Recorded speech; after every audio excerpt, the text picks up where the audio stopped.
Yo, what's up? This is Splendid Radio on Pharcyde TV. My co-host Jeremy Scipio had to be out there hitting the stage tonight, but I ain't tripping because I got OG Kamira White, super duper fan. You know what I'm saying? And then I got my homeboy, Mr. Slink Johnson. You know what I'm saying? We got him in here for a hot sec on him. So yeah, man, I got two very accomplished comedians. You know what I'm saying tonight. So it's a beautiful thing. It's a beautiful thing. So I'm gonna start Kamira, your comedy style, and you got your lane. You know what I'm saying? You got your lane, and it's cool because it's like it's not a lot of people doing what you do. You know what I'm saying? And then it's like, okay, in the same with Slink, it's like you guys do, I'll say a style of comedy that's like real Black experience. You know, you capture the real Black experience, but you do it in a way where it's artistic and it's not cliche and it's not you just being up there, you know, buffooning and all that kind of stuff. You guys are both actually intelligent comedians, and that's kind of what drew me to both of you.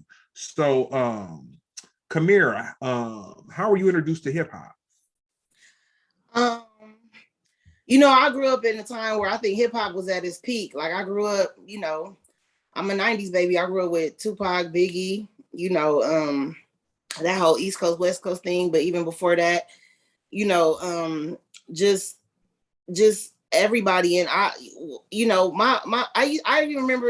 the Fat Boys. I remember even growing up watching the Fat Boys and the movies and shit that I used to love that they used to do, and then they used to be rapping like like, you know what I'm saying? Like, even the Fat Boys, like, so I got introduced to hip hop. But what really struck a chord with me, I'm not gonna lie, and it's people always ask me like, who do I love? Like the hood Tupac when Tupac got with Death Row, or do I like the before Tupac? But I love the before Tupac. When I heard Brenda's Got a Baby, that shit touched me in a way that I never, you know what I'm saying? That shit woke me up to life, nigga. Like, you know what I'm saying? Like, I was just like, what? And I just still remember them lyrics. Like, her belly's getting bigger. Nobody noticed the change in her figure. She's 12 years old and she having a baby.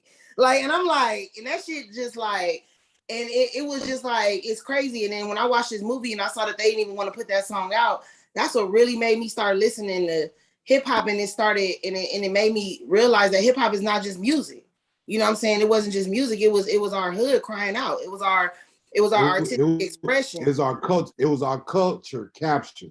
And we was talking about real life situations and shit that people needed to hear about, and that really drew me. I love, I love regular hip hop too, and fun hip hop, but I love when hip hop have a message.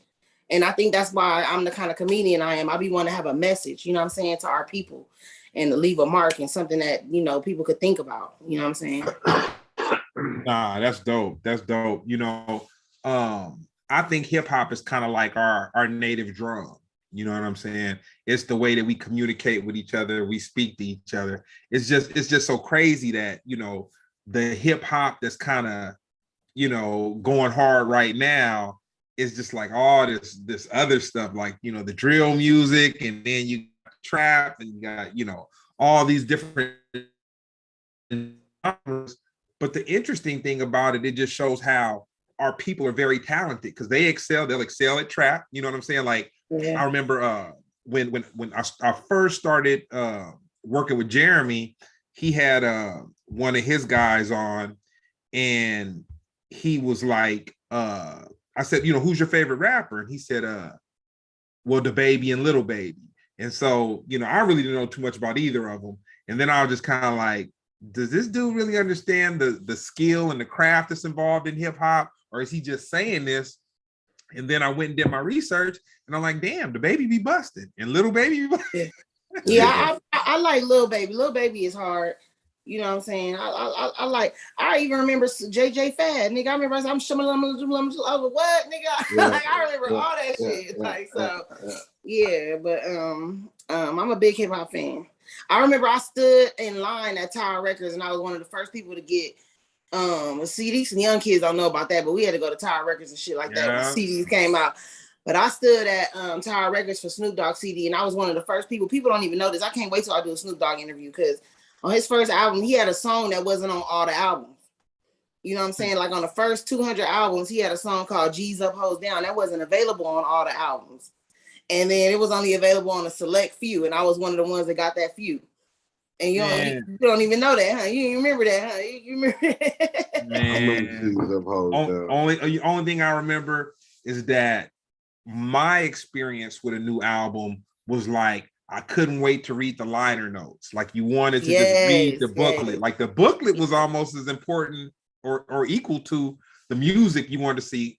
I'll go ahead, Slink. I wanted to add to that, man. And I think hip hop is being robbed of that, man. I don't think this digital revolution is cool. I love the convenience of it all, but we are losing the liner notes because of it. The liner notes make you, you know, real hip hop heads read the liner notes. We read the credits. You know, we read the shout outs. You know what I mean? Enjoyed the artwork and all the different stuff that was involved in holding a tangible CD. And I just wanted to say that I think in regards to you mentioning the liner notes, I thought about that. We being robbed by this digital revolution. You know, the interesting thing about the liner notes is that, you know, you got to see a part of the artist, you know what I'm saying? And like something that kind of cohesively brought their vision like to us. And with social media, there is no mystique to the artist. You know what I'm saying? Like, man, when you saw somebody, let's say up till 2000, because MySpace or whatever kind of jumped off after that. But when you saw somebody, it was really like, oh, like you didn't know every nook and cranny about their life. You didn't know who they was with and who they was married to and what they had for breakfast and just all this kind of stuff. Where like with Instagram, it's just so crazy because it's like, for me, Instagram is a good tool to reach out to people and to connect. You know what I'm saying? But it's like, man, people, I got a Big Mac this morning. You know what I'm saying? Then everybody wants to be a philosopher. We need to have a whole, that's what I need to do. I need to start selling crystal balls. You got all these cats out there regurgitating. I think it's both. I think it's touch and go. I think all this digital shit is really to keep us away from each other. Touching back on what y'all said about the tangible shit, like our artists is gonna get washed away in history because our kids ain't gonna have nothing to be at our house to say this is who they are. Ain't nobody gonna have our fucking playlist and have our and go back, you know, 10 years. Like I knew my mama listened to what she listened to because the shit was at the house. I would have never knew what the fuck was in her phone. You know what I'm saying? What the fuck she was listening to on her phone and who the greats was. And so it's kind of can erase us like that too, because if we ain't got nothing tangible, you know what I'm saying? What is our kids or grandkids gonna know that we was listening to? Just what they tell them? You know what I'm saying? They not gonna know. It's gonna be rewrote. History gonna be it's gonna be rewrote. Exactly. And now think about it. And now you think about it, it's easier to erase history when it's digital. Yep. Instagram keep you close to people, but it keep you distance from people too, because it make you feel like you talking to these motherfuckers every day when you ain't seen your nigga, when you ain't pulled up on your nigga, when you ain't, you know, broke bread with your nigga. You know what I'm saying? You just liking shit on his thing, so you like everybody cool. We cool. I just liked this shit the other day. No, when you gonna go like his shit? You know, when you gonna go reach out and see your people? You know what I'm saying? Like, and I think that's important. You know, I had a situation where I had a homeboy at the time, and a couple people was worried about him because they were like reading his posts and whatnot, and he was kind of like off the wall, and people thought he might have been suicidal and this, that, and the third, and whatever. So I had two different people that we knew in common, and they came to me and they was like, man, go and talk to him. So I went, had breakfast with him, and I was like, man, everything okay? You know, blah, blah, blah, blah, blah, blah. He's like, oh man, I'm fine. And I was like, okay. I was like, well, you know, I'm just reaching out because I saw a couple things online that looked a little, you know, whatever. And he was like, nigga, you go by what come out my mouth. I put anything on the internet. The internet don't be da da da da da da. And I was like, all right, fine. You know, I did as a friend. I did what you were supposed to do. Yeah, I asked the questions, but the moral to that kind of thing is like, I'll pick up the phone and call somebody. Like I'll shoot Slink some little funny shit on Instagram or whatever, but I'll either pop up on him at the tilt or I'll, pick up the phone and call him, but not really that text, like that kind of thing. Cause I just feel like we just abuse technology. Yeah. You know what I'm saying? You got to be in somebody's face, look at them in the eyeballs. You know what I'm saying? If you want to check on somebody or whatever, look at them in the eyeballs. You know what it is. Yeah, exactly. Facts. So, what's your favorite genre of music? It's definitely hip hop, and it's crazy because it's like our generation is so crazy because I feel like I'm gonna be a grandmother listening to rap music. This shit is ridiculous. Hey, Kamira, ain't nothing wrong with that though, because I think that it's funny you mentioned that because I think that hip hop is always looked at as a youthful genre, but motherfuckers fail to remember, like cats, especially cats like me and Smooch. That's our shit. I mean, it came up at a time, it was birthed. It was birthed at damn near the beginning of my life. You know what I'm saying? So, of course, it's going to be a part of us. It's entrenched in us. But I saw another headline or another story that I didn't quite go get into, but a point that Chuck D made that said hip hop now is made like, well, something to the effect. I don't want to get misquoted, but basically, you listen too much of that shit, you don't grow up past 34.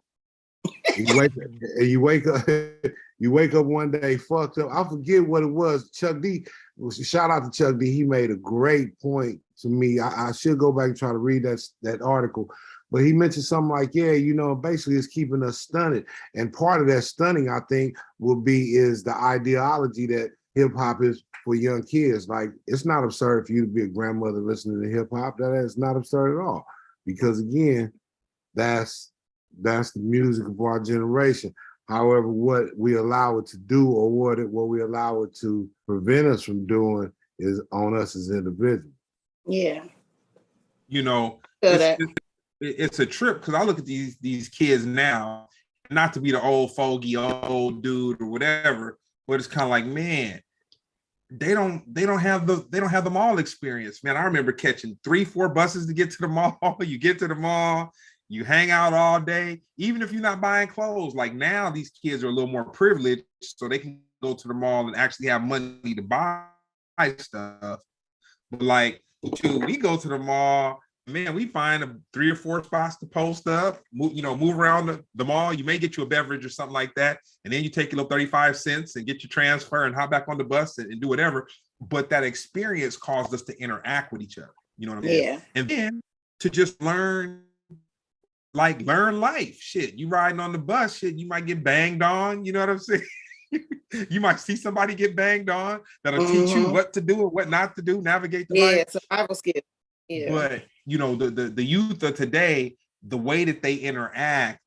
So I had a cat that I know, and he's younger than me, but he's in his 30s, and he had made a comment, and he was like, he feels weird to talk to people sometimes, and that for him it's easier for him to text somebody or instant message somebody. And I remember it just really sounded. I understand that's where we are. To me, just to see, like, man, I know how to interact. Like, I come from, you go to a club and you talk to a woman. You know what I'm saying? She might not feel you, but you could talk to her. And if you got the it factor, you'll turn it around. You know what I'm saying? Yeah, just like I can't do that internet dating shit. I don't know how motherfuckers be like, y'all weird as fuck. Like, y'all finna just talk. Like, first of all, let me tell you how these bitches be getting trapped with this internet dating, okay? Because you didn't let this nigga talk your panties off. Now, the first time you see him, this nigga's finna fuck you. Because he didn't know. He know everything about you, dumb bitch. Like, y'all didn't talk on this internet. You didn't show them pussy pictures, titty pictures. You didn't talk to this nigga for a month. As soon as you see him, you give him some pussy. This shit is weird, bro. You finna court me, nigga. This is old school shit. You're not about to just talk me to death. I don't know the fuck you is. Like, you know what I'm saying? Like, to a whole stranger. Internet trying to pull bitches, and you don't want to. You like what you shape like, what you look like, what's going on behind this. What is you ashamed of? Why is you not outside? Like, why? I just think it's weird, and I think people always be.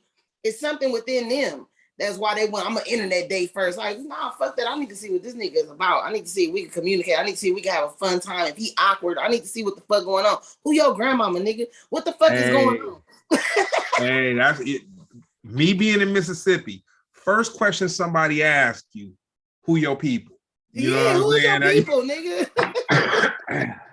Yeah, who your people? We'll figure it out. You know what I'm saying? And then you want to be around somebody while they're around their people. You'll see what kind of person they are and what they come from and all that. Man, I always say you never know a person until you see them through tragedy and triumph.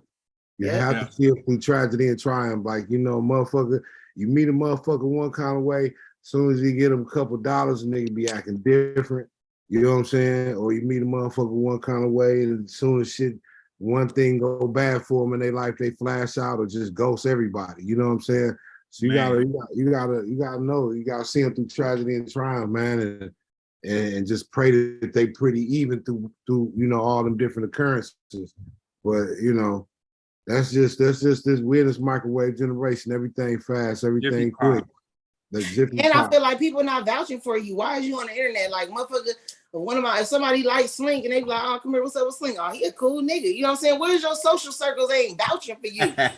You know what I'm saying? Like, why is it hard for you to find somebody on these streets? Like, right. Facts. That is a fact. Especially in a city like we live in, a city full of exactly. people. Yeah. I was told for many years the world was my oyster. You know what I'm saying? Mm-hmm. Like if we're not, and it's so crazy because I would you know, just like years ago, I talked to my one homeboy and he'd be like, man, you messing with her again? And he'd be like, man, we live in LA, man. The world is your oyster. We got millions of people, man. We got millions of people. And I'd be like, okay, man. But you know, so tell me this. I got a question for you, Kamira, and then Slink. Kamira, when was the first time you realized you had a talent for making people laugh? When I started working. And I was like, is this it? Is this what the fuck we got? I used to be at work making people laugh. They used to, like, other people told me I should be a comedian, not me. I didn't wake up one day like, oh, I'm funny. You know what I'm saying? I ain't even cocky like that. I would be at work and that shit would be boring as fuck. And I'm the bitch at work making outbursts. That's me. I'm the one like, what you mean we got a meeting after work? It's after work. You're the cheerleader. Like, we need to have a meeting during work. The fuck they talking about have a meet after work, nigga? This is some bullshit. But yes, I used to always make people laugh, and I have a thing about. And before I even just making people laugh and just being, you know, like just brave enough to just have, you know, to speak my mind. Even before that, I like to make people feel better.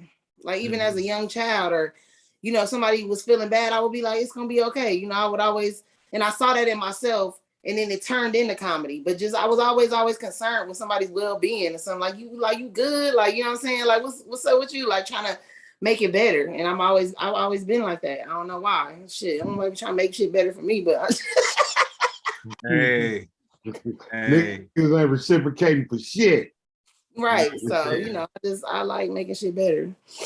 That's cool. So what was your middle school, junior high school soundtrack? What was the music that was bumping at the time? Oh man. We was on that. Okay, so I went to middle school. I went to Perry Middle School in Gardena.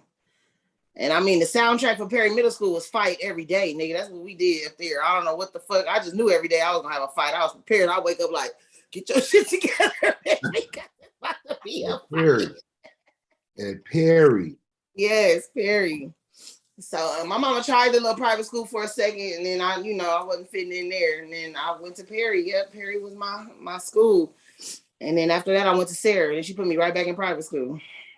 Dang. She was like, it's fighting too much, but that's what we did. You know what I'm saying? But I'm trying to think. Soundtrack to Perry. I want to say shit. Damn. I can't really think. I know high school was the Biggie and Pac and all that, so I'm gonna say before that. Who was before that? Shit, I can't even think right now. I probably was on some ABC. You know, I probably was on that little tip for a minute. You remember Candy? You know what I'm saying? All that Candy Rain, all that.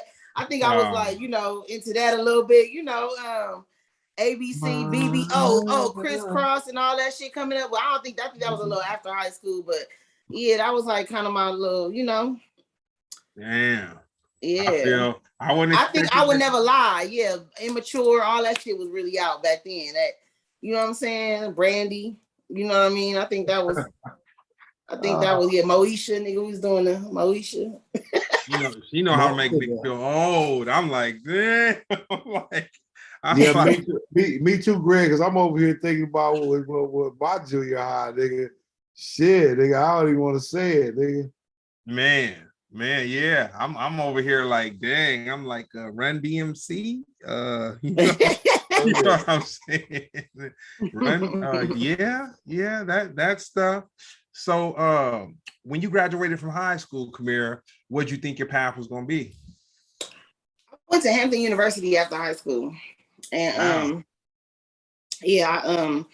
I was really a geek for a second. Not that I'm not smart now, but I was really, it's not that I was a geek. My levels was just high. I would take them tests and test out, I would go to all them tests they used to tell you at school that didn't matter, them motherfuckers mattered.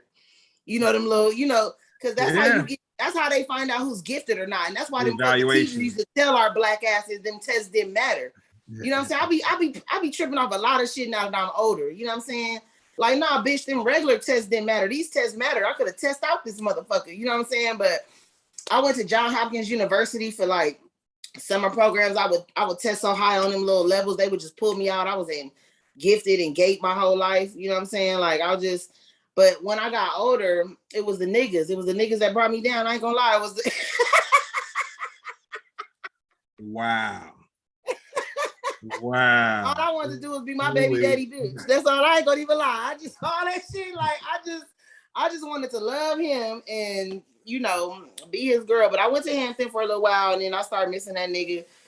And he wasn't real supportive like he should have been. Like, nah, I'll go to school. He like, nah, you left me. All this little bullshit, little kid shit that you don't realize. That's why I tried to tell my daughter it's a lot more to life than just boys. You know what I'm saying? Because sometimes one thing about being a girl is that we grow up always wanting relationships and wanting families and sometimes that supersedes our own ambitions and our own dreams because we just so stuck on, I'm gonna give me a boyfriend, our baby gonna look like this. We playing MASH and shit, mansion apartments, all this bullshit that really be clouding your vision. You know what I'm saying? When you a girl, you know what I mean? That's why you gotta stay on your daughters to keep them straight because them niggas come in the game and it's like, this is some nigga. Y'all know how y'all do. Y'all great. Y'all know how y'all do. Y'all bitch be a whole rocket scientist. And remember that scientist bitch that wore a diaper to go kill that nigga side bitch? This is what I'm saying. For real. For real. Bro, she had a diaper and took the niggas for a chase or some shit, right? Hey, this bitch didn't want to stop. She's so smart. She's thinking about DNA. Like, I'm just gonna pee on myself in the car on the way to kill this bitch. Like, what the fuck, bitch? Yeah, she's an astronaut. She was an astronaut. Yeah, she was an astronaut. Yep, she sure did put that diaper on and wasn't pulling over. So that's what I wanted to do. I wanted to be a wife. I wanted to be a girlfriend. I wanted a family, and it's crazy. It didn't work out for me like that, but I thank God for my journey because when I didn't get what I wanted, it made me start looking at myself differently. Like, okay, Kamira, you ain't gonna have this, but then, okay, well, if you're not gonna have your family shit, it's like their greatness is second. And I don't know why it's like that with women when it should be first. I think that's what it has to do with the feminist movements and the reason why women be trying to get women motivated on who they are and then make it secondary for a man. But my whole life, I saw my mom in a relationship, my grandparents, they was together my whole life. Like I just always wanted, a significant other that I could trust, you know what I'm saying? And have a relationship with. I always just was a relationship bitch. I don't know. But, after that passed and I didn't get who I wanted and it didn't happen like that, then I focused on my daughter and what I didn't want her to fall for. So then that's when I started getting real serious. I'm like, she watching me. So then that's when I was like, a bitch gotta be great because I gotta make her great. You know what I'm saying? And my focus changed. And I think that happens a lot of times with men and women when they have kids. Like me and Clint be talking about this. Sometimes kids make shit different because, your woman, I think a lot of times men be like, damn, this bitch was just my homie. She was riding for me. Then we had this baby and now I'm not good enough. it's not that you're not good enough, it's that we love this baby so much, we want to show us something different. And we don't realize that you not different. You just the nigga that we been had. You don't know how to make that transition. Expectations change. Yeah. And so now it's like, now it look like I don't love you or I want more, and disconnect happen, and then the relationship don't work out. But it's just something that comes over us as mothers when we have these kids and we just want everything for them and we see outside of ourselves. You know what I'm saying? And that's what people, and that's what a lot of women don't know how to explain. I'm gonna give you another perspective. Okay. Now, I had breakfast with Slink, Friday. I think it was Friday. And we talked about you for a hot second, whatnot. And he was, really passionate about you. Like, man, she's a homegirl. Like, man, I love my homegirl. Like, whoa. And not that I felt he put extras on it, but it's kind of like me just talking to you before we started the podcast and then going into this. Like, damn, she is my shit. I ain't never met her, but shit, she my cousin. She my homegirl. Like, man, she's a passionate person, but the perspective I want to give you is like, and this is only my opinion, but just by the conversation, whatnot, you're a very intelligent person. Whether you was a woman, whether you're a man, whatever, you're very intelligent. And the thing about it is, one of the ways that people kind of empower themselves over people that are intelligent is to make them think they stupid, or to make them feel they're not connecting with something that really don't matter. So I don't think it's so much about, you being a woman and the dude wanting to run you or just have you, or you were reaching at low-hanging fruit. I think you were probably gifted, and you've always been gifted, and you just dealt with situations that was not beneath you, but your mind was just so far, like, you know what I'm saying? Put it this way. When you were talking about those tests, like, it kind of hit you, huh? They used to tell you that. Well, you would deserve an Oscar if we just doing a podcast and you just gonna pull up the files and just gonna lie about some shit like that, or just whatever, you know what I'm saying? And I could tell, like, damn, she was growing up and like you were exceeding where you were, you know what I'm saying? But it was fortunate that you were able to get that Howard experience, you know what I'm saying? And to be away from home. Like for me, I was, when I graduated from high school, I had this little girlfriend. She wasn't my girlfriend. I had this girl I messed with for a while, but she lived in the jungle. And it was just fascinating to me. She was fine. I was like, damn, why she want me? Like, she lived in the jungle, went to her house, gotta walk through all the niggas. gotta go through all that, the hazing, the whoop-de-whoop. But they respected me after a while because they're like, damn, she's still, you know what I'm saying? She's still messing with him. But the cool thing about that scenario was, even though she was fine to me, the little hood experience, she went away to college and she ended up getting a boyfriend. And that was a very good lesson for me, because it taught me, like, it doesn't make somebody a bad person when you go in opposite directions. But I'm glad that I had that experience at like 19 years old versus having that experience at 30 years old, where you got somebody and you're talking, we're gonna be together, it's gonna be great. La-di-di-da. And then that cold life come and just slap you in your face, and you're just like, ooh wee, Yeah. Ooh wee. yeah, it'll slap you. So I'm gonna use Slink, and then I'm gonna come back to Kamira. What job have you had, Slink, that taught you the best life experience? Put me on the spot. What job taught me? Legal or mentionable, illegal or illicit, The best life experience, I don't know, man. Probably working with developmentally disabled people. I worked in a workshop for developmentally disabled people. And that was kind of cool. I was a job coach. I ran a lawn service on Clay, and I would take them out every day. We go cut grass, but a lot of times we wouldn't go cut grass. I'd take them somewhere to a park and chill, and I smoke grass. And that's where your character from the Boondocks, Your character from the. So did you write that character for the Boondocks, or they gave it to you and it just happened to be coincidental that with the whole grass thing? I think he was written for me, and I think through some conversations, Aaron kind of took the conversations and Yeah. made it real good, real close to me. Nah, that's tight. So you, Kamira, so what job gave you the best life experience? Shit, being a mama, shit.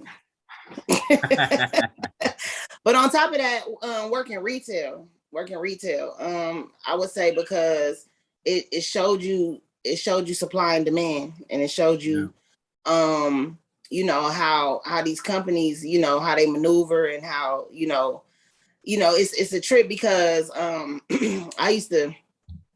I swear I used to go to these little jobs, but like I said, they would always find out, I end up being a manager or something, not even trying, but everybody be slow at work. But I remember when I worked at Lowe's, I ran the cash office. I had to, I was a administrative manager for the front end. So, you got the front end, the back end is receiving and all that. And the front end is the cashiers and everything. So I had to run like 22 bitches. And but what I realized that when I went in that cash office at that Lowe's, they minimum to make every day is $100,000. That's just one store. That's just one. That was my store. So you know how many Lowe's is all across America. So it showed me how much money these motherfuckers was getting. You know what I'm saying? That really tripped me out, because then it made me go back to even slavery. Like, damn. Like, because I be thinking about shit like, damn, this is why these motherfuckers got so much money, because if Lowe's make $100,000 a day and they didn't have to pay none of us, and it's that many Lowe's across the country, this is what they did to us for 400 motherfucking years. You know what I'm saying? So do the math. You know what I mean? Like, do the math. And that shit, and it really got me like, oh yeah, this whole world was built off of us. Like, literally. Like, and we need to walk around this motherfucker like we deserve it. You know what I'm saying? Like, for real, because nigga, it's our money. It really is. You know what I'm saying? Like, could you just imagine? Like, and this is I worked there in like 2002. Man, you know what I'm saying? I'm like, these motherfuckers make $100,000. They paying me $15 an hour. They make $100,000 a day. You know what I'm saying? And payroll, I did all that shit. I used to do the books, and payroll was only about 80-something thousand for the whole month. Oh man. Talk about perspective, you know. Yeah, so it just made me think. It just, I've always been a thinker, like, and this is why I be on their head. Like, this is why I love Black people, and I love our greatness, and I try to only fuck with us. You know what I'm saying? Because we need to really instill that in us, the Black dollar, and how much, they like, it's so much I could talk about when I could get into some Black shit all day, but it's just like, we need to know that, they not telling us what we don't have Black people running statistics. We don't have Black people, doing tests. They just tell us what we just hearing this shit. We don't got Black people really doing the census, like our own people, to show how many of us it is. You know what I'm saying? We don't got, like, so we're listening to this shit, but the Black dollar powerful than the motherfucker. As soon as we like some shit, boom. And if we only this little percent, and how is all our shit going like this? All our shit, anything we run the economy. Yeah, that's what I'm saying. Like, so don't listen to what I always tell people. Don't listen to what white people tell you. Watch what they do. Don't listen to what they say. Watch what they do. You know what I'm saying? Because they're gonna do something. What they're not gonna do what they say. They're gonna do what they do. You know what I'm saying? Like, what they saying is just bullshit. Watch what they do. Yeah. So that's how I get at.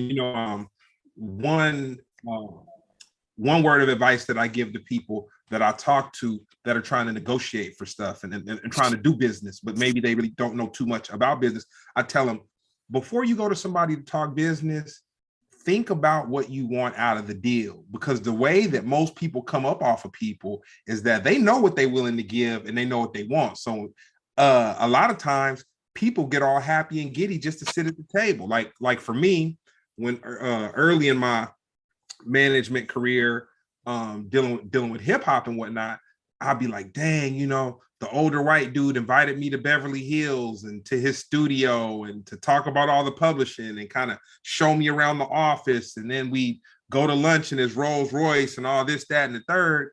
But it was kind of like they were kind of trying to pick my mind, like it kind of like see, if not exploit me, kind of just yeah. see what my mind was. And then eventually I learned, like, man, I'm not tripping off of your dinner. I'm not tripping off of the pleasantries and the ins and outs. What turns me on is an email that I can't decipher that I'm gonna have to send to an attorney to figure out where this wire is gonna go. You know what I'm saying? Like, that's what excites me. You know what I'm saying?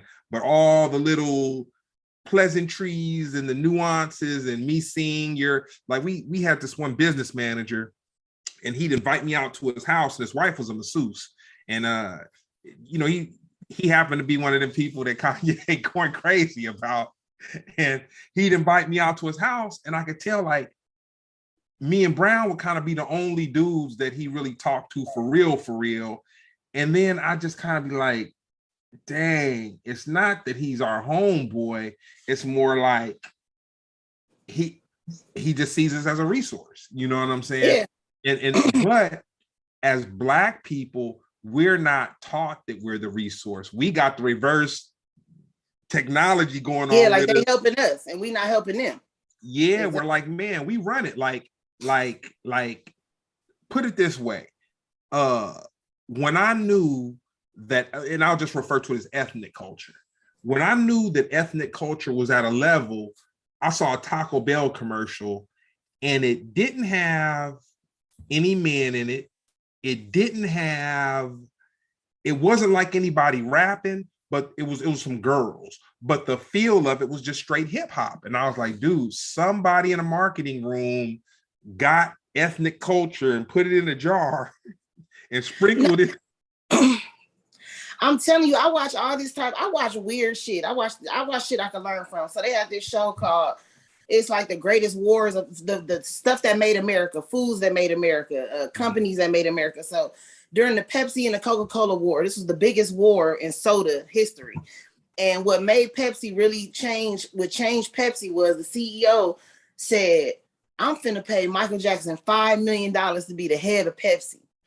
Nigga, this is what made them gain on Coke's ass. They didn't have shit to do with the motherfucking soda. Now, you know, if they paid Michael Jackson $5 million at that time, they had way more to pay him. We don't even, like, if they gonna pay us $5 million, they got 10. Trust me, they trying to get capital. If they was gonna get capital off this $5 million, you know what I'm saying? It's just like when you go, have you ever had somebody do your hair and then your hair look fly as fuck, and then you get up and they like, yeah, just give me like a little $25. You like, this nigga crazy, because I didn't went to 3 other niggas charged me $75 for this hair, and he way better than these niggas. It's because we humble, and Black people don't really, you know what I'm saying? We don't understand what sometimes we don't even realize our own greatness, and they're gonna capitalize off of that every time. That humble nigga, that nigga that just love his craft, that nigga that just don't know what it's about. They're not gonna tell you, nigga, you could get $85 for this haircut. No, they gonna sit their ass down there and get that $15 haircut because you better than everybody, and they not gonna say shit to you. You know what I'm saying? Like, so that's just how it is, you know. So you really gotta know whatever they offering you, you could get 3 times that, because you gotta understand they want their money back from you. You gotta understand they gotta pay people. Yeah, and interest on it. That's what I'm saying. So whatever they offering you don't never take no first offer from these motherfuckers, because they got it, and they been getting it from us. And I'm not finna give you another break. I charge a luxury tax. White people hire me. I'll throw a number out there that's outrageous. You want 30 minutes, 4 G's, nigga. Just like, and that ain't outrageous. And then you get it sometimes. I'm like, yeah, nigga, yeah, because you're not finna do me like that, nigga. Slave trade over, bitch. You finna pay me for this little, and I fuck around, don't even give you all my energy when I get there. You know what I'm saying? Like, but I'll look out for my niggas. I'll do a show for nothing if you my homie, but it's not them. You gonna pay this luxury tax. You already know the song, hip hop. Nigga, I used to pray for this. Nigga, you gonna pay for this. Hey, Slink, I'm adopting her as my cousin too, man. I'm not gonna ride her after for no money, but I'm gonna adopt her. I'm gonna adopt myself into the situation. Nah, that's real dope. So I'm gonna hit you, Slink, and then I'm gonna hit Kamira. Your top comedic influence. Eddie Murphy. Dope. And you know what? To this day, I still can't get delirious, man. I've tried. That's it. I'm gonna say Eddie, my top comedic, because again, when in my life coming to awareness, he was the first stand-up comedian that I remember. Now, that's not to say I don't remember Richard Pryor or Red Fox or people, but I wasn't watching no stand-up. I'd probably say Eddie was like the first one I sat down, and it was the craze. Everybody wanted to see Delirious. Everybody wanted to see Raw. And again, that was the first time I think, I watched comedy, cognizant as a young child, you know what I'm saying, of what it is, of the art and what's going on. So I say Eddie, but I have a lot of influences since then. But Eddie was the first one I can remember that made me feel like, damn, that's some cool shit, and I love to do that. That's cool. And Kamira, your top comedic influence? I grew up with Martin. I mean, Martin, I'm a Martin baby, and I love Martin to this day. I can't wait to meet him. If I had to say anybody after that, is Bernie Mac.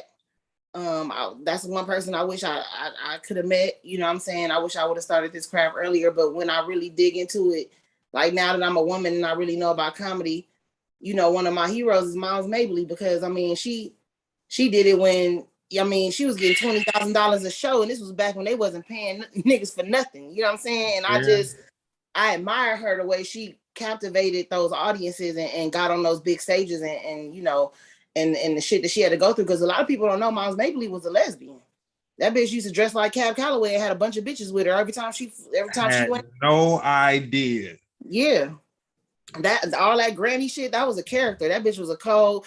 She dressed like Cab Calloway and had all the hoes. That bitch was cold. So I mean, and then my living right now, I fuck with Corey. I love Corey Holcomb. He let me open up for him, and I didn't even do good. I was so starstruck. I didn't even know what the fuck. I was like, oh my God. I was so excited, and I was all over the place. I couldn't even get myself together. But I love Corey. I just think that he's unapologetic. He don't give a fuck. You know what I'm saying? And the shit that he come up with, you know what I'm saying? Like, even though I'm a woman, a lot of it is fucking crazy, but the nigga, he cracks me the fuck up. He just does. So you know what? I saw you on his show, and to hear him speak of you in such high regard, that was kind of amazing to me, because this was after my boy does the California cannabis thing, and you and Slink had went down to his spot off of Melrose when they was doing like a Discovery Channel thing. But probably like within the last year, you were on the show, and Corey was like, "Nah, man, Kamira." He's like, "I'm gonna mess with you." Like, Kamira's the kind of comic that I mess with, where I can say, like I said, you and Slink both do a brand of urban comedy, but it's not buffoonery. You know what I'm saying? And that's the funny thing. But it all makes sense. You telling me about your path through education and whatnot. You're not a dummy, so it's like you're taking ethnic comedy, but you're putting in some intelligent wit on top of it, but it's unexpected. And so that's what makes it really valuable to me. So do you think hip hop has any impact on comedy? Look, it's a trip how I think comedians and rappers I think we all want to be each other. Look at Jamie Foxx. Look how many people dibble dabble in the comedy and the hip hop. I think it's all because we're all telling a story. We really all telling a story, and we're telling it in an entertaining way. They're telling it through lyrics. We telling it through visualization and laughter. And a lot of comedians like, look at Sugar Free. If that nigga ain't the most comedic nigga, if this nigga right here, this the most laugh at his shit more than not like nigga, what did this nigga say today? Like, I mean, come on, man. I tell I'm not even gonna get into the shit he be saying, but like, think about how many niggas are hilarious. You know what I'm saying? Like that, you know what I'm saying? Like that rap and that do, like it's, I think it's all hand in hand. Yeah, I think it's one. I think it's all connected. That's all I can say. I mean, I don't know how to put it in a more playeristic way, but I'm just saying, like, all that shit is connected. Like, nigga, Jamie Foxx is hilarious. Like, this like to even see the shit, when I fuck with Jamie, you be taking Jamie at like face level, but when you think about the shit he did, like the soloist and all that weird ass, shit, this nigga's a genius. You know what I'm saying? And then, then the nigga funny, and then he can sing, and it's just like we all connected with that hip hop, and that music shit is right hand in hand. Like, it's hand in hand. Yeah, with Jamie, I think the younger people don't really appreciate him, for his. So for me, I look at him almost like he's a savant. Like man, the guy can play the piano as good as he can tell a joke, as good as he can sing a song, as good as he can act. You know what I'm saying? It's like it's That like nigga, he the yeah, truth. yeah. No, Like it's the range too. It's like from the Django to the that soloist shit had me fucked up when he was under that bridge talking like that yeah, soloist shit had me fucked. I was like, this nigga is good. You know what I'm yeah. saying? Like, and then just all the different shit he didn't played, and then this nigga could get right in the booth with Kanye. Nigga, blame it on the alcohol. We turning up like all everything. Like Jamie is an enigma. I mean, I've been in his house a couple of times, and that's why he kind of had me starstruck a little bit. But Jamie, cool. He just let you in his house like he don't live there. Like nigga, you don't even. Like nigga, you don't even know me. You walking past me like what's saying? Like nigga, you don't even know me, and I'm here. But he cool like that. Like, but yeah, it's a trip. It's a trip. It's been a journey. I love my life. You know what I'm saying? I love it. So No, that's tight. So with you, I'm gonna go to you, Slink, then I'm gonna come back to Kamira. Your most iconic moment in comedy. My most iconic moment in comedy probably was the night I did the J Spot. The first night I really did stand-up comedy and got an amazing response that made me feel like, yeah, I can do this. Like the first show, like this is like crack. Like that first show, especially for me, my first like real stand-up show, it went over real well. And it's like crack. It's like any other addictive drug, man. It's like you chasing that again. And I haven't felt that since. I've had some good shows, I've had some great shows, but I haven't had that show. Mm-hmm. And so I'll say for that is probably one of my most iconic moments. And you, Kamira, your most iconic moment. You know what I'm starting to realize? I'm starting to look at comedy so different because I lost my homie. My iconic moments is really meeting it's the people in comedy. Like if I never did comedy again, the most important thing that has happened to me on this journey is meeting certain people. Meeting Slink, meeting Teddy, meeting, being able to watch people that I looked up to. I remember when I first met Hope Flood. Like I ain't gonna lie, so I watched that bitch every day on Comic View. You know what I'm saying? Like just meeting these great Black people that I watched growing up, and now they fuck with me. You know what I'm saying? Like they fuck with me. Like for me, it's more the relationships. I don't care if I don't ever make another motherfucker laugh. The fact that I met my nigga Teddy, the fact that I fuck with my nigga Slink, the fact that I had these relationships, nigga, and I done had these experiences with these people that I feel like has impacted my life. That's my shit. You know what I'm saying? Like that's really my shit. Like for me. That's dope. That's dope. And man, I'll go back to it, and I'm not jocking you, but man, you are exactly how Slink described you. He's like, man, she got a heart, man. He's like, she my homegirl, man. And I'm just like, damn, I need some homegirls. Like I got some good homegirls though. I hate to really, really admit it. I'm gonna say this on this live stream right now.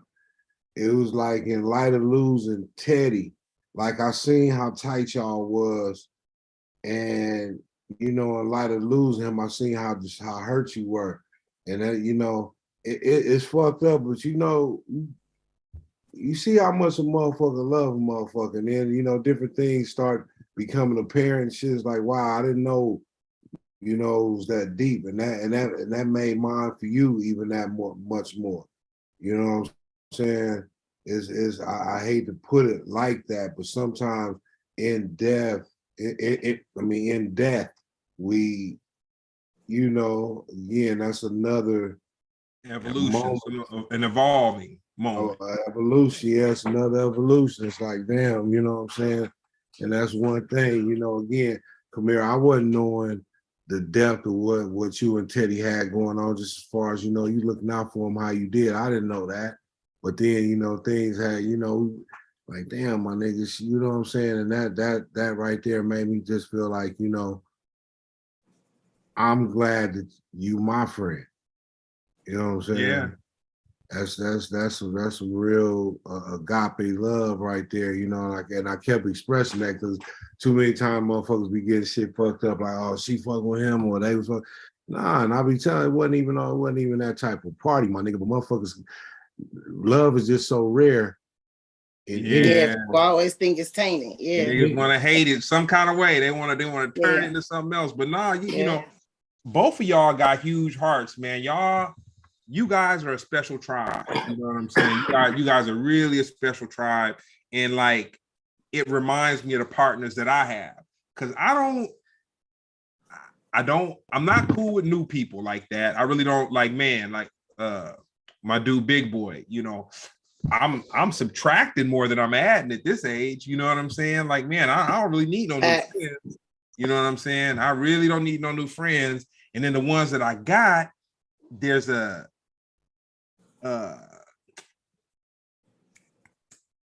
I'm evaluating them. You know? Yes.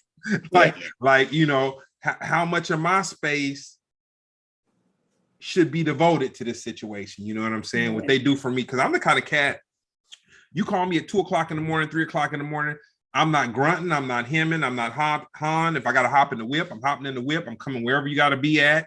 And it's like woo woo woo. And you got other people, man, I gotta get up. You can't call an Uber, you can't woo woo woo. And I just think of, how would you want somebody to treat you? You know what I'm saying? Exactly. Would you want to be waiting for an Uber, or would you want your folks to come quick, fast, in a hurry? You know what I'm saying? And pick you up. So with this whole technology age that we in right now, if you had to make a choice, well, I'm not gonna say a choice, but I'm just gonna say, what comes to mind when you think of sketch comedy versus stand-up? I love sketch comedy. Now social media comedy is different because, see, when you do stand-up, you can't erase it and do it over. You know what I'm saying? You can't tape it 1,000,000 times or 1,000 times, and you know, you gotta stand up. That's what it's called. It's about standing up. Like, it's just like like you gotta stand up to shit. You gotta stand up. And you know, but I don't disrespect the social media comedians because I'm not really an actress like that either. Sometimes it's a difference being on stage and being in front of that camera. It's just what you're more comfortable with. So I don't disrespect social media comedians. I love sketch comedy. I'm more like to write it because I feel like I'm not well versed in my acting skills. I'm gonna try something that Kamira is gonna bring to the table a little bit. You know what I'm saying? A little bit, you know, I'm gonna try to get my acting skills on, take some little classes because I feel like I could excel in that area. But for right now, I'm not as confident in my comedic acting than I am my stand-up. So I'm really more focused on stand-up. But I love sketch comedy. I think about sketches all the time. I've done sketches with Slink. You know, they be trying to pull me on my box, and I'm trying to get there, but I love sketch comedy. But I know it's a lot of beef between the social media comedians and the regular comedians. Man. You know, they feel like, oh, y'all don't know about hard work. You know, y'all get to do this shit 3-4 times over, and once we stand up, that's what it is. So, but I respect everybody because sometimes I freeze up in front of that camera. Like, it's not easy doing acting is hard. You know, motherfuckers want to shit on it, but acting is hard. You know, sometimes they tell you cut, you got to do that shit over again. That shit, about a 4th cut, I've been like, cut this motherfucking movie because I'm stressed out. Like, it's just, you know what I'm saying? So I respect everybody's, genre of what they do. You know, it's because you have to, you know what I'm saying? Just like when you cut corners and shit, like I respect producers and shit like that. People be putting on shows and thinking they can just do everything. Pay these people for what they good at. Pay these promoters. That's how you have good shows. Stop trying to cut corners. You know what I'm saying? Like, respect people's craft. You know what I mean? Because it's a craft for a reason. You know what I'm saying? So I respect everybody's craft in comedy. You know, look, my dog is crying because I kicked him out and he's gonna start being loud. Let me go let him in. Oh no, it's all good. It's all good. So you, Slink, sketch comedy, stand-up comedy. What comes to mind when you think of both? Oh, I enjoy them both. Coming from a sketch comedy background, you know, sketch comedy came before stand-up. However, I'm putting in them 10,000 hours, and definitely acquiring more of a taste in the stomach for stand-up. You know, stand-up is definitely appealing because, you know, a lot of you just relying on you, and unless you're doing a one-man sketch show, you know, it's always going to be different because, you know, again, sketch shows for me and improv got a lot to do with relationships and vibes. Like, I'm gonna do some good work with you if, you know, if it's lining up right. You know, I always consider myself easy to work with, and if I'm working with other easy to work with type people, improvisation is effortless. But, you know, shit, it just depends on the day, man. I'm high, you know. I've been smoking this blunt, man. You see this thing. That's right. So, Kamira, your ultimate goal. How would you like to be viewed when it's said and done? Kamira White. Just so look, this little badass. Just somebody that I just want to keep it real to myself. I want to always be, oh God, come here. He's so bad. I'm sorry, y'all. I'm sorry. This is my little baby. He bad as oh look, he fucking up everything now. Look. Wait, did I mess up? Okay, here we go. Okay. Nah, you good. But this is the thing though. You didn't mess up. You done spoiled that dog, and now you want the dog. You right. You fucking right. You don't want him not to be spoiled, and he like, right, you switching the game up. You're not gonna front on me now. He is spoiled as hell, but no, I wanna like Slink, like everybody that knows me know I'm doing comedy because I want to. You know, I don't have to. And I just want to be the best. I want to reach my potential. I'm not in no race to be the greatest, to beat nobody. I'm not in no competition. I want to be the best artist that I can be. And that's my goal. Like, I don't got shit to do with nobody else. This is my road. This is my journey. You know what I'm saying? Like, I take my little wins and I appreciate them because I know that I did that myself. Like, comedy is the only thing that I did, like, from the ground up that I did myself. Like I said, I was gonna be a comedian. I did it, and motherfuckers that's in the game, that's been in the game for a minute, respect me. And if that's it, you know, just that little piece for me is a lot. That means a lot to me. You know what I'm saying? Because I didn't know if I was even gonna get here. You know what I'm saying? So I appreciate my little wins, and I'm appreciate my big wins. But for me, it's just for me to be the best artist that I can be. That's dope. That's dope. That's dope. So, what's the best advice anybody's ever given you? Love yourself. Love yourself is the best advice. You can't love nobody else until you love yourself, and I'm working on that too. You cannot love nobody else unless you love yourself. It's just, you know what I'm saying? And the reason why I say that is because if you don't love yourself, you're not gonna respect how another person love themselves. So how you know what I'm saying? So how can, you know what I'm saying? So if I don't love myself and I don't respect the way you love yourself, how we gonna love each other? Man, that's facts. You know what I'm saying? That is, yeah, that's facts. So, Slink, what's the best advice anybody's ever given you?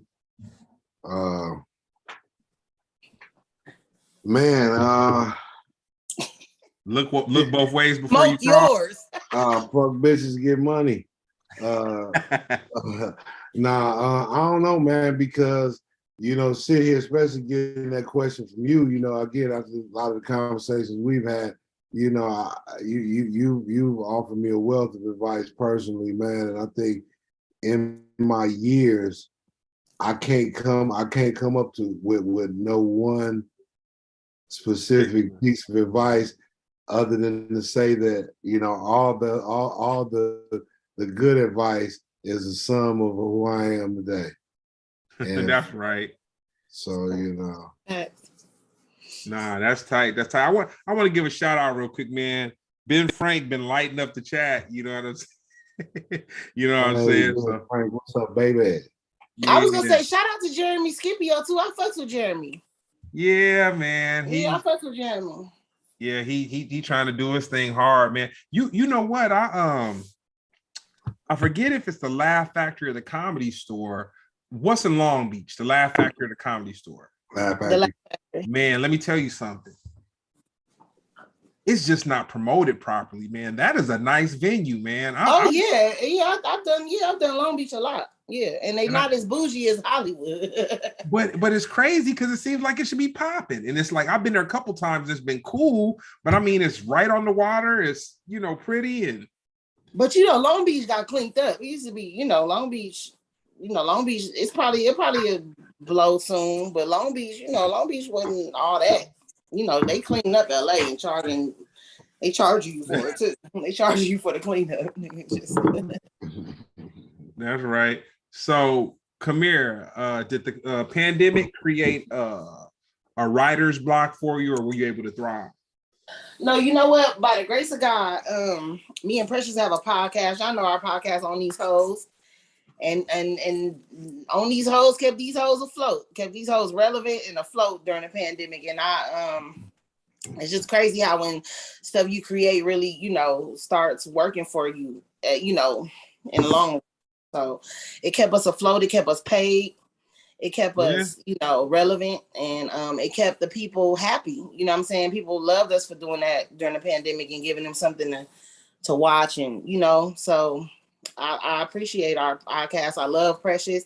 I feel like God put me in front of some of the dopest comedic people, people of our times, like Slink, Precious, me, Teddy. Like we was them niggas, bro. And I'm glad I was placed around them. You know what I'm saying? I could have been placed in a lot of whack ass niggas crews, and I just thank God every day that God put me where I needed to be. You feel me? The interesting thing, like Precious is funny to me, but on that podcast, what I like about her the most, she be passionate than a mug, man. The passion be pouring out so tough. I'm like, okay, this is entertaining. So Slink, during the pandemic, did you have like writer's block, or were you able to thrive with your creativity? What was that process? I was able to thrive. I think during the pandemic, I went through a whole different range of emotions. It affected us all differently. You know what I'm saying? A lot of events in my life kind of wanted to stifle me. However, I think I stayed creative by picking up the camera. Mm-hmm. And started taking pictures, and actually, it didn't, because I also tried to jump on as many shows as I could, especially at the time when people wasn't doing shows. I told myself, well, fuck this. I'm not gonna be scared. I'm gonna do the, it wasn't no shows at the big clubs for sure. It was just a lot of, little spots, little hole in the wall spots, little smaller places. But smaller, unregulated type places where niggas wasn't tripping, just going up in there. So I stayed going in there, and I felt like over the pandemic, again, I mentioned my 10,000 hours earlier.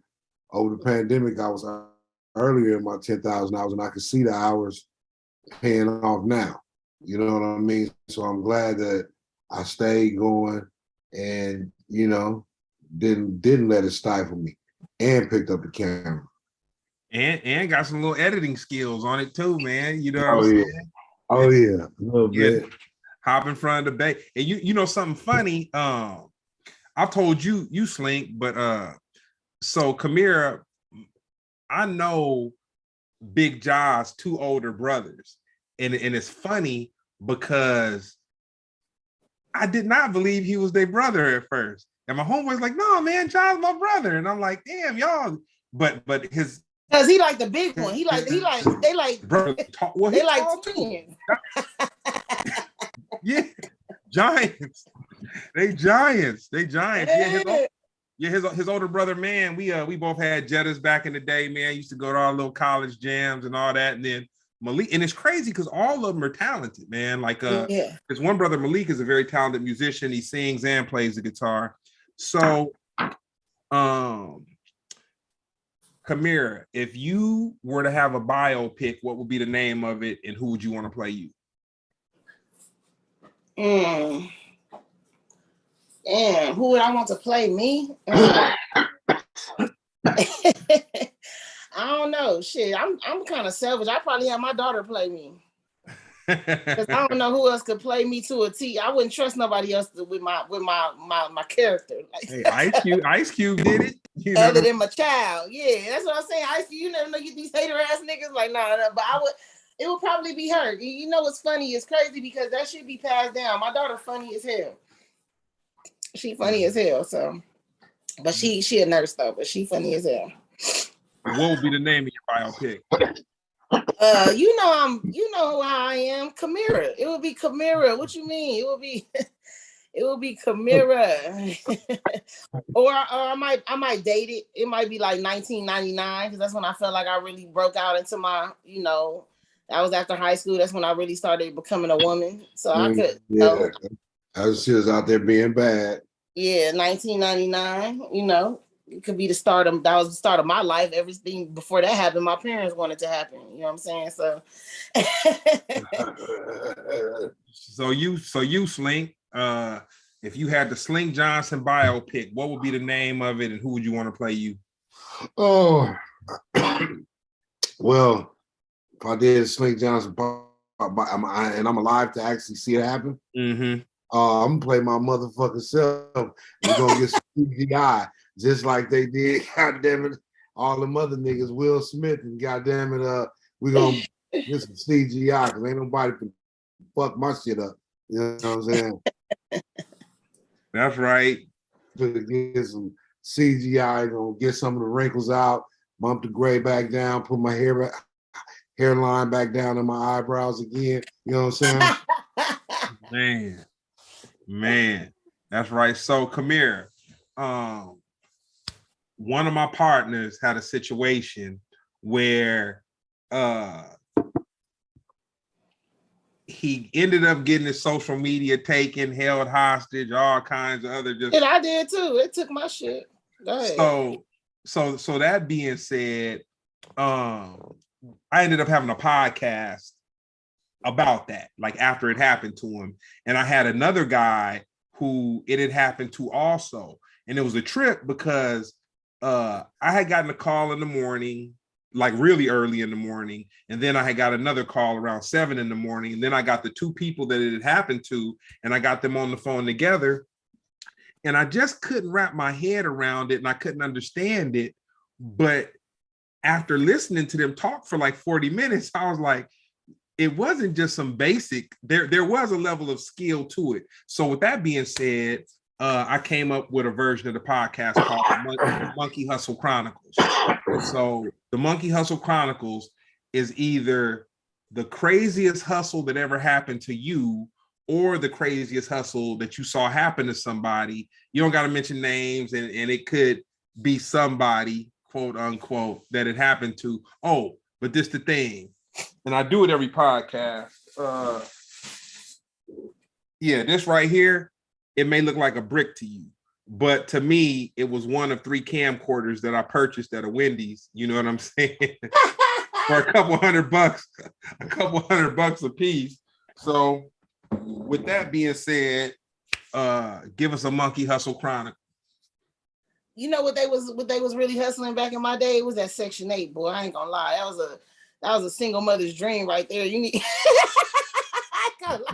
hey, you know how many bitches I know got worked off that Section 8? Like, hey, I'm gonna put you on the list, run me 1,200. I worked there. Like, I mean, it was so many of my homegirls like, oh, I gotta hook up on that shit. I'm like, bitch, no, you don't. And I said, the list not like that, because see, I had people that worked in nonprofit organizations. That shit really be a list. Like, like you saying, I knew so back in the day, I just knew a lot of people that got worked off of that. And then it's crazy. I remember me and John Cia, and she cool with it. We tell this story all the time. I took her to go get a car. And these motherfuckers, she paid these motherfuckers some money. And then as soon as we drove off the lot and got to the corner, that motherfucker just blew the fuck up. And they act like they didn't know her when we went right back. Like, I was like, oh, I'm finna call the Crips. Y'all got You know what I'm saying? Oh, yeah, but that's my nigga, though. I ended up selling her a car I had. Like, damn, bitch, this some bullshit. But yeah, like, I been seeing some shit in my life. On some thug shit, the homies bought some weight with some fake money. Wow. Yeah, almost had the other homies and didn't even tell the other homies. Other homies mad. Like they could have got me killed. I went up there and they like, yo, yeah, y'all just robbed me. He like, I don't fuck with them niggas like that. He had to explain. But when they was going to the men, they was going together. You know what I'm saying? Man. So, yeah, he could have got fucked up off of that shit. But luckily they believed him. Like he like my money real. I would have never did y'all like that. Like So yeah, I didn't. Yeah. Some fake shit. Yeah. Dirty game. Yeah. So all fake too. I'm talking about some bricks too. Yeah. So what's up with you, Slink? Monkey Hustle Chronicle. Oh shit, man. I used to do all kinds of dumbass shit, man. You know what I'm talking about, man? I used to steal CDs out the warehouse, man, out of motherfucking Tower Records, man. The warehouse, really. I used to go in there and steal a gang of CDs, man. You know how they used to be in the plastic things? Yeah. Stick your hand out. My arms is long. I put like 30 of the motherfuckers on my arm and walk out the store with a gang of the motherfuckers. I did all kinds of goofy shit for $1 too, man. You know what I'm talking about? Not proud of it all, man. Can't mention it all, but you know. You've been around the block, you know what I'm saying? I've been around the block a little bit, you know what I'm talking about? I know niggas' mamas, you know what I'm saying? That's right. That's right. Well, nah, man, we down to the last one, man. Y'all been a stone cold groove. So, Kamira, with the state of where we at right now, after the pandemic, for the most part, where do you see the social progression going in the next 2 years? I don't know, but you know what I want niggas to do? I want us to leave. And go in. Go in. I want us to leave. Just try. Like we let's just see what happens. Like, you know what I'm saying? I want us to leave this motherfucker because sometimes absence, lets motherfuckers know what the fuck going on. You know what I'm saying? And I just don't like that culturally we have to live in a country that is demeaning our people. Like our kids grow up thinking that they less than our when we really are the greatest motherfuckers that never been put on this planet. Like, you know what I'm saying? If you go back in history and you just research about our blackness and how much we put on this motherfucking, they need to put some motherfucking respect on our name. And if they don't, we don't need to be here no more. And we have options. You know what I'm saying? I was gonna make a joke the other day, like, nigga, like, our ancestors ran barefoot to Canada. That's how toe up this motherfucker was. They ran barefoot to get the fuck off Canada, nigga. Okay, through swamps and woods and shit. Yeah, nigga. Harriet Tubman had to knock out babies, nigga.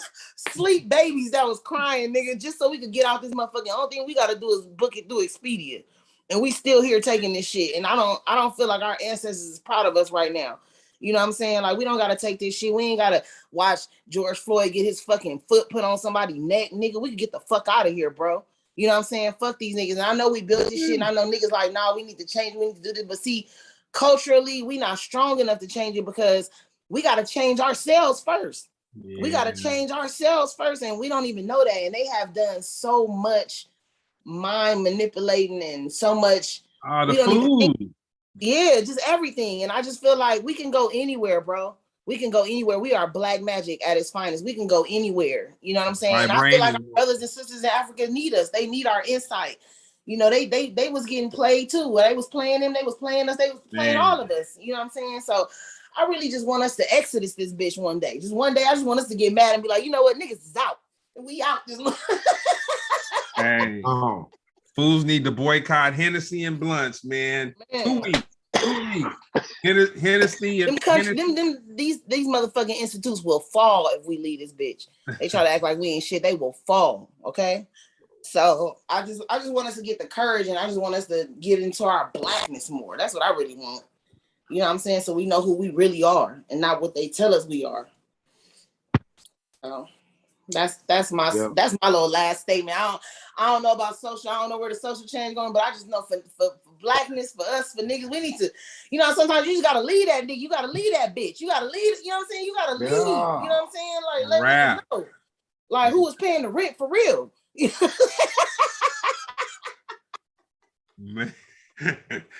Facts. So what's up, Slink?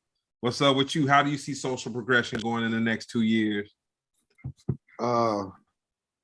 I see the cancel culture imploding upon itself.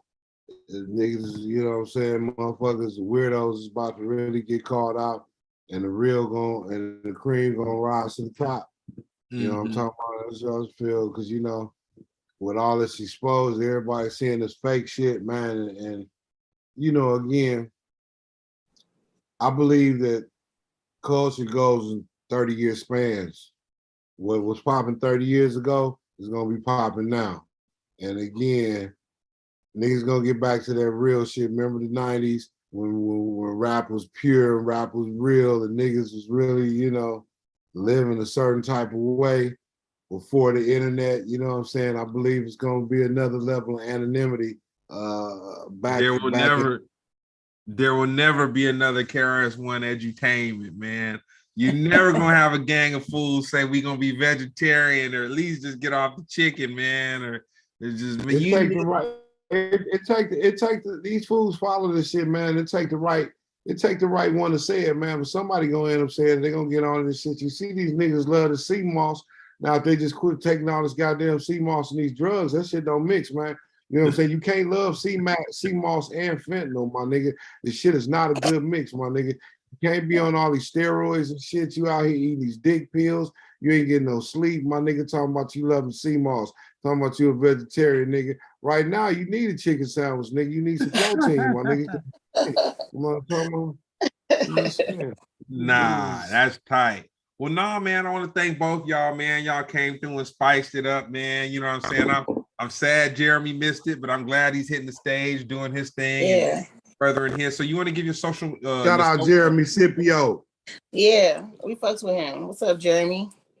And my social media, because they took a real bitch page too, because I do that comedy, but sometimes I get on their head. I get on, I get to preach and I be real in my blackness. And they took a bitch page. You feel me? They don't like all that shit. And so my new page is Kamira White. I look like a whole scrub, like I ain't been doing comedy for 8 years. You know what I'm saying? And I refuse to put that my shit was hacked at. I don't got time for all that because motherfuckers be lying. But I'm just gonna build my shit back up. I done been through worse, so I ain't tripping. So follow me at Kamira White. And then I appreciate y'all. I appreciate you. No, for sure. Next time you come in town, you know what I'm saying? Slink gonna have to take me to meet my cousin, you know what I'm saying? My big sister. You know what I'm saying? Hey, and that shit real. We probably is cousins. Don't let them get me started. Hey. For real. You got anything coming up we need to check out? I do. I mean, I'm back and forth. I've been I got some property out here in Alabama, so I've been hitting the South up more. I'm trying to get my name, out here more. I've been hooking up with my nigga with my nigga Remo and all these niggas out here in the ATL, and they've been showing me mad love. I've been in Alabama, I've been in Florida, Nashville, like it's mad love out here, and so that's just it. I'm just really trying to expand. What I'm really working on is, I'm trying to put this in fruition, but I'm really trying to get us a spot where we can be creative at. I was telling Slink, I really want to go to work every day. You know what I'm saying? Like I'm to a point where I'm really, time is short. And Teddy showed me that, and it's a lot of things going on. I don't want to take nothing for granted, and I don't want to look back on nothing and say, damn, I should have, would have, could have. And if I'm gonna take a risk, I just want to take a risk where me and my people, the people that I fuck with, the people I know that I believe in, we could all go somewhere and be creative together and have a little spot, you know what I'm saying, where we can come to work every day and really make content that y'all need. You know what I'm saying? Right, that the world need. You know what I'm saying? Yeah, so. That's right. So you, Slink, you got anything coming up? Oh man, I got a bunch of stuff. I got Dirty Cops LA streaming right now on Amazon Prime. I got Sellies on Amazon Prime and Tubi, and shit, man, I got a cartoon coming up pretty soon. I think it was for one of these major streaming networks, but I'm not quite sure, so I'm gonna quit saying that one. But yeah, man, I'm high, dude. Still doing a lot of stand-up. I'm about to take over London. Me and Kamira, we're gonna hit London. We getting London up, yes. There. If you see us over there across the pond and you see niggas, we coming to smoke yours. We lining up all the events. I'm gonna be there, player, and I'm gonna smoke your dope. You know what I'm talking about? What was the name of that movie that you were in that it had Ludacris in it? John Henry. Man, that was a good movie, man. That was My niggas got a long portfolio. I be tripping off a little shit. I be like, damn, my nigga did that too. Like, okay. Yeah. That's tight. Well, no, man, that's been an episode of Splendid Radio on Pharcyde TV. Once again, thank you, Kamira, for coming in, and Slink. You know what I'm saying? And Ben Frank, you know what I'm saying, lighting up the chat. We gotta throw it up to him.